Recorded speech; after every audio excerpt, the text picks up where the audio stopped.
Hello students, this is professor Vinay Kushwaha from ज्ञान academy. आज हम डिमांड एनालिसिस का एक important part which is variation in demand देखने वाले हैं। So let's start. Variation in demand, जैसे कि हमने लॉ ऑफ डिमांड में देखा था, प्राइस एंड क्वांटिटी के रिलेशनशिप के बेसिस पे पूरा लॉ मेंशन किया है। अब वेरिएशन देख लेते हैं।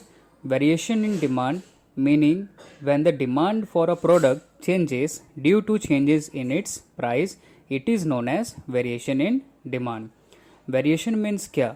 सबसे पहले हमारे दिमाग में यही बात आता है। तो variation means changes. Law of demand में प्राइस को एज ए वेरिएशन बताया गया है।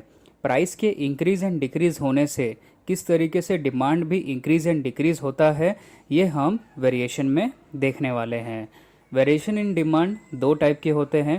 पहला है एक्सपांशन इन डिमांड, दूसरा है contraction in demand. Expansion in demand meaning expansion in demand refer to a rise in a demand only due to fall in a price. Expansion means demand का बढ़ना, और ये कैसे पॉसिबल है? जब price decrease होगा तब। लेकिन एक बात का ध्यान रखना है कि other thing remain constant, such as substitute at complementary goods, taste preference and habit. जैसे कि हमने प्रीवियस वीडियो में देखा था कि ये सारे फैक्टर्स है जो कि कांस्टेंट रहना चाहिए, तभी आप ये पर्टिकुलर कंडीशन को फुलफिल कर पाओगे, तभी ये एक्सपांशन आप दिखा पाओगे। एक्सपांशन इन डिमांड को समझने के लिए हम डिमांड शेड्यूल टेबल देख लेते हैं कि जैसे आप देख पा रहे हो, यहाँ पे हमने दो कॉलम लिया है। First is price of shirt which is in rupees, जो कि 300 एंड 150 रुपीज़ है, और quantity demanded in numbers which is 100 and 200। अब हम पहले कंडीशन पे देख लेते हैं। अगर प्राइस 300 है तो कंज्यूमर कितना डिमांड कर रहा है? तो 100 शर्ट का ही डिमांड कर रहा है। लेकिन कंडीशन 2 में देख ले, अगर सपोज प्राइस डिक्रीज हो जाता है, मीन्स 300 टू 150 हो जाता है, तो कंज्यूमर कितना डिमांड कर रहा है? तो 100 टू 200, सीधा अपना डिमांड डबल कर ले रहा है। सो ये हमको समझ में आता है कि जैसे ही प्राइस डिक्रीज हुआ वैसे ही कंज्यूमर ने ज़्यादा गुड्स का डिमांड करना स्टार्ट कर दिया। अब हम एक्सपांशन इन डिमांड का ग्राफ देख लेते हैं। So here the X axis is quantity demanded, Y axis is price of shirt. First condition के हिसाब से जब प्राइस 300 था तो कितना कंज्यूमर क्वांटिटी डिमांड कर रहा था? सो 100। जैसे ही प्राइस डिक्रीज हो गया, 300 से 150 हो गया, तो कंज्यूमर कितना क्वांटिटी डिमांड करने लगा? तो 200 शर्ट्स का।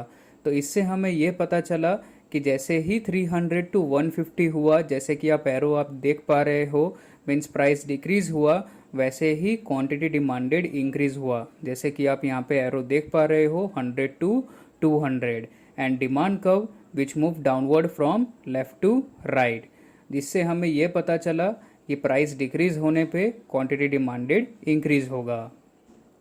Next part which is contraction in demand. Contraction in demand refer to a fall in a demand only due to rise in a price. Contraction means demand का गिरना, demand decrease होना। अब demand कैसे decrease होगा? जब price increase होगा तब। और वैसे ही other factors such as complementary goods, substitute goods, taste preference habit, ये सब कांस्टेंट रहना चाहिए। कॉन्ट्रैक्शन इन डिमांड को समझने के लिए हम यहाँ पे डिमांड शेड्यूल का टेबल देख लेते हैं। सो जैसे आप देख पा रहे हो, दो कॉलम हमने लिया है। First is price of shirt which is in rupees, 150 rupees and 300 rupees. Quantity demanded in numbers which is 200 and 100। अब फर्स्ट कंडीशन में प्राइस 150 है तो कंज्यूमर कितना डिमांड कर रहा है शर्ट? तो 200 शर्ट डिमांड कर रहा है। जैसे ही प्राइस इंक्रीज होगा, मीन्स 150 से 300 हो जाएगा, तो कंज्यूमर कितना गुड्स डिमांड कर रहा है? तो 100, सीधा उसका 100% डिक्रीज हो जाएगा।